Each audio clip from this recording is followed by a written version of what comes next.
Continuamos en una voz del cielo y estamos hablando sobre el pecado y que es la puerta de entrada al sufrimiento humano. El hombre, decíamos, tenía libre albedrío, fue creado con libre albedrío, o sea, es decir, la capacidad de amar y de obedecer libremente y no actuar como un robot. Y esta capacidad, por consecuencia, implicaba también la capacidad de no amar y también de desobedecer. Entonces, Dios le dio libre albedrío al hombre, le instruyó sobre su uso. Dios le había creado a su propia imagen y semejanza, con intelecto, sentimientos y voluntad, pero en armonía con su santidad y con su ley moral. Y Dios le advirtió sobre las consecuencias que sufriría si usaba mal su libertad y caía de su relación de amor con un Dios santo. Cuando Adán y Eva comen del fruto prohibido, lo hacen como resultado de un proceso. Hacen caso a las insinuaciones de Satanás, dudan de la sinceridad de Dios y ambicionan ser como Dios. El diablo dice en Génesis 3:1: la serpiente era astuta más que todos los animales del campo que Jehová Dios había hecho, la cual dijo a la mujer: con que Dios os ha dicho, no coman de todo el árbol del huerto. Y la mujer respondió a la serpiente: del fruto de los árboles del huerto podemos comer, pero del fruto del árbol que está en medio del huerto, dijo Dios, no comerás de él, ni le tocarán, para que no mueran. Entonces la serpiente dijo a la mujer: no van a morir. O sea, el diablo es mentiroso, padre de mentira, y ya le estaba diciendo una mentira. Sino que sabe Dios que el día que coman de él serán abiertos vuestros ojos y serán como Dios, sabiendo el bien y el mal. Y vio la mujer que el árbol era bueno para comer y que era agradable a los ojos, y el árbol codiciable para alcanzar la sabiduría, y tomó de su fruto y comió, y dio también a su marido, el cual comió así como ella. Entonces, Dios le había dicho que del árbol de la ciencia del bien y del mal no comerás, porque el día que comieres ciertamente morirás. Y Romanos 6:23 dice que la paga del pecado es la muerte. Pero el diablo dice: no van a morir. Y no era que iban a morir inmediatamente, pero iban a morir eternamente y iban a ir al infierno si desobedecían a Dios. Después de caer, Adán y Eva se arrepintieron y ahora están en el cielo, ¿no? Pero sucedió que ahí le entregó la autoridad a el diablo. O sea, obedecieron al diablo y desobedecieron a Dios, entonces se pusieron bajo la autoridad del diablo. Entonces Romanos 5:12 dice: por tanto, como el pecado entró en el mundo por un hombre, Adán, y por el pecado la muerte, así la muerte pasó a todos los hombres por cuanto todos pecaron. Entonces el pecado entró por la desobediencia de un hombre y después todos nosotros heredamos esa, digamos, maldición y esa tendencia al pecar, a pecar. Entonces, desde ese momento que desobedeció a Adán y Eva a Dios, el pecado y la muerte entraron como factores destructores de la vida humana con todas sus variantes, el egoísmo, la violencia, la injusticia, la enfermedad, guerra, hambre, delincuencia, etc. Y ha traído dolor y sufrimiento a la vida humana. Y mientras el hombre siga infringiendo las leyes de Dios, y escuche bien esto, dándole la espalda y viviendo en rebeldía o no teniendo en cuenta a Dios ni a sus mandamientos, entonces está actuando contra su misma razón de ser, que es tener amistad con Dios. Y la razón de ser es ir a la gloria de Dios y participar con Él por toda la eternidad de todo lo creado por Él en el cielo y las maravillas de su presencia y muchas otras cosas más. Pero si la persona sigue viviendo en rebeldía, toma la actitud de Adán o Eva y desobedecen a Dios, va a seguir sufriendo las consecuencias de su pecado y seguirá experimentando dolor y sufrimiento de diversos tipos. Entonces, a veces el sufrimiento prueba el amor de Dios. Suena a veces ilógico a primera vista, pero así como el dolor físico es una muestra de la providencia de Dios como factor de supervivencia, al advertirnos de que hay algo malo que está pasando ahí, en nuestra salud, si nos duele algo interno, sabemos que algo está pasando mal. Así también el sufrimiento moral es un factor de supervivencia espiritual porque nos advierte de la realidad del pecado. Entonces el sufrimiento ha sido el factor que ha llevado a muchos a buscar a Dios.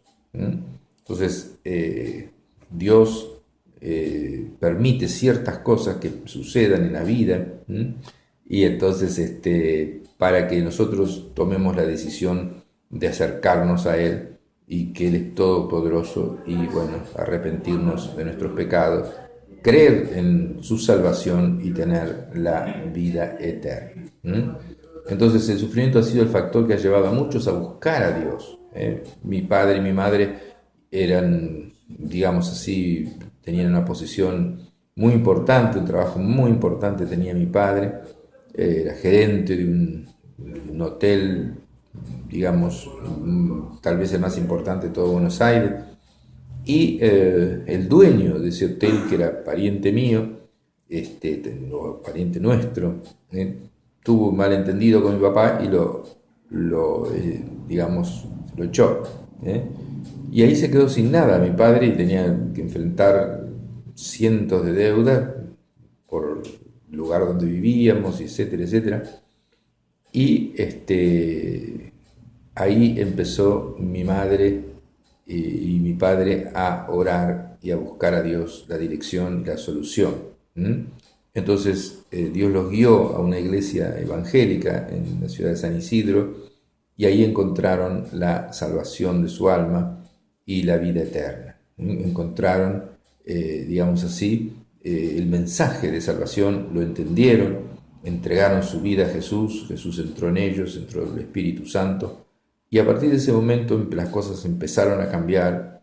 Empezó a tener un trabajo muy humilde, pero Dios lo prosperaba, porque papá ya oraba a Dios y clamaba a Dios, y entonces sacó el premio del que más vendía, porque vendía colchones, así por los negocios, y después fue progresando y al final terminó sus días viviendo de rentas, con propiedades y todo lo demás.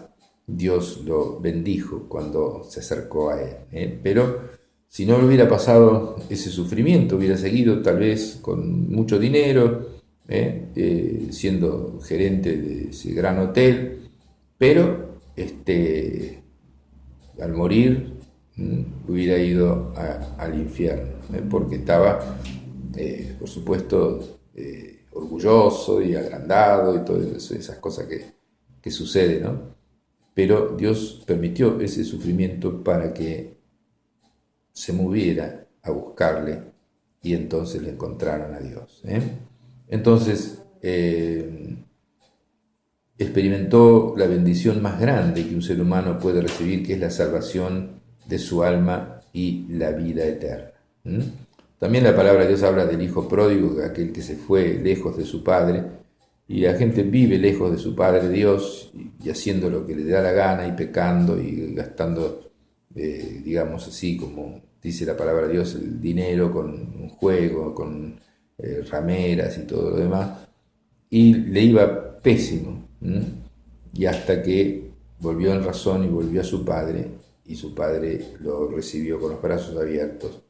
De que si usted está alejado de Dios, sepa que Dios está con los brazos abiertos esperándole, no solamente para abrazarlo, bendecirlo, restaurarlo, sino para que usted sea de bendición para otros también, yendo a la iglesia y también siendo de ayuda para la obra y la extensión del reino de los cielos, y usted se dará de esa manera tesoros en el cielo donde la polilla y el orín no corrompen, tesoros que son eternos. Por eso Jesús dice, no se hagan tesoros en la tierra, háganse tesoros en el cielo. Y el sufrimiento es un mensaje silencioso de la realidad, del gozo y la felicidad con Dios. Porque, como decíamos, cuando uno vive lejos de Dios y le pasa algo, entonces decide, cuando no encuentra ninguna solución, levantar los ojos al cielo y mirar hacia arriba y encuentra a Dios. Y entonces también es un recordatorio constante de la situación de pecado del hombre y de su necesidad de salvación. Entonces hay pruebas también en la vida de los cristianos, y cuando recibimos a Cristo como Salvador y Señor, dice la palabra de Dios en Romanos capítulo 5, versículos 9 y 10, dice, pues mucho más estando ya justificados por el derramamiento de la sangre de Jesús, por él seremos salvados del castigo final. Porque si siendo enemigos, estando en pecado, fuimos reconciliados con Dios por la muerte de su Hijo, mucho más estando reconciliados seremos salvos por su vida. La vida de Jesús viene a nuestro corazón, y el que tiene el Hijo tiene la vida, y el que no tiene al Hijo de Dios no tiene la vida. Si usted tiene a Jesús en su corazón, tiene la vida eterna. Usted puede ser religioso, puede ser seguidor de algún santo, puede ser seguidor de alguna persona extraña también, que se duda que haya sido alguna persona, digamos, santa. Puede ser seguidor de cualquier cosa y tener, digamos así, su religión. Pero el camino al cielo es Jesús. Jesús dice, yo soy el camino, la verdad y la vida, y nadie va al Padre sino a través de mí. El apóstol Pedro dice, en ningún otro excepto en Jesús hay salvación, porque no se nos ha dado otro nombre bajo el cielo dado a los hombres, en el cual podemos ser salvos, es decir, tener la vida eterna. Y también dice la palabra de Dios que el único mediador entre Dios y los hombres es Jesucristo. Entonces, la palabra de Dios nos habla que cuando nos entregamos a Jesús, sucede un milagro tremendo que es el nuevo nacimiento, y somos libertados de la potestad de las tinieblas y trasladados al reino de su amado Hijo. O sea, que el hombre nace, digamos, en pecado, y hasta que toma una decisión contraria a la que tomó Adán y Eva. Adán y Eva estaban con Dios y tomaron la decisión de obedecer al diablo. Uno tiene que tomar la decisión, sin saberlo está obedeciendo al diablo porque vive en pecado y hace la voluntad del diablo, pero uno llega a un momento que cuando escucha la palabra de Dios tiene que tomar una decisión y ser trasladado del reino de las tinieblas al reino de la luz, y de la potestad de Satanás a la potestad de Dios. Entonces uno decide, digamos, no seguir en pecado, no seguir al diablo y sus obras, sino recibir a Cristo como su Salvador y Señor. Entonces sucede que pasa de reino, es como que se muda de un país a otro. En un reino gobernaba Satanás, sus seguidores son los demonios y la gente que está en pecado, pero usted se muda a otro reino, que es el reino de Jesucristo, y por eso Jesús decía que cuando prediquemos que el reino de los cielos se ha acercado, y por eso venía la puerta del reino en aquellos que estábamos predicando la palabra de Dios. Entonces uno recibe el mensaje del Evangelio y es trasladado del reino de las tinieblas, donde gobierna Satanás, al reino de Dios, donde gobierna Jesucristo. Vamos a una pausa.